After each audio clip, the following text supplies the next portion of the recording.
유수의 통신회사가 매출 실적을 올리려다 오히려 유통딜러에게 21억 원을 사기당했습니다. 신종수법인 원형거래 방식으로 실제로는 납품되지 않은 물품이 납품된 것처럼 피해자를 감쪽같이 속였습니다. 원은주 기자가 보도합니다.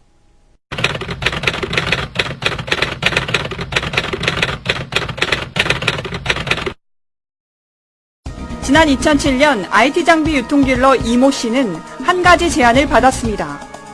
한 통신회사의 7개 지사로부터 서버를 판매할 수 있도록 도와달라는 요청이었습니다.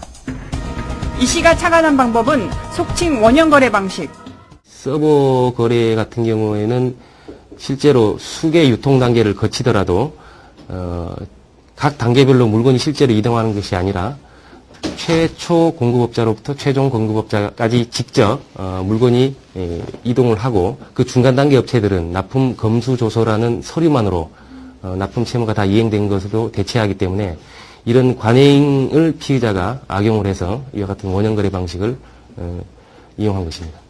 유통딜러인 피의자가 자신의 차명회사 A를 이용해 중간유통업체 MB에게 예컨대 100원에 덤핑 판매를 했다면 B로 하여금 C에게 110원에 판매하게 하고 C로 하여금 D에게 120원에 다시 D로 하여금 A에게 130원에 판매하도록 함으로써 원형거래가 완성됩니다.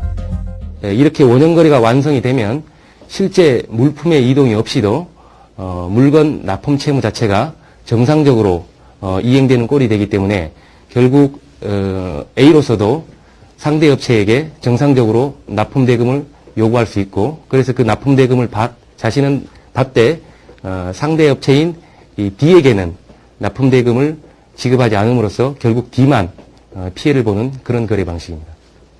원형거래는 실물의 이동 없이 실물 납품 채무를 소멸시키는 방식. 이번 사건에서도 거래 물품은 전혀 오가지 않은 것으로 드러났습니다.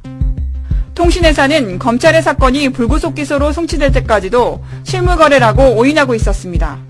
하지만 인천지검은 서버의 실체를 본 사람이 아무도 없다는 점을 수상히 여겨 거래 전모를 추적했고 마침내 원형거래 수법을 밝혀낼 수 있었습니다. 이 씨는 21억 원의 서버 납품 대금을 편취한 혐의로 구속 기소됐습니다.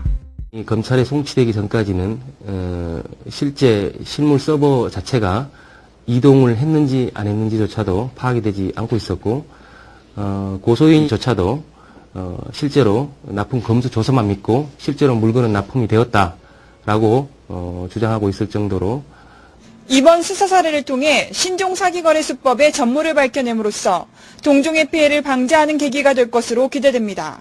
SPBS 원은주입니다.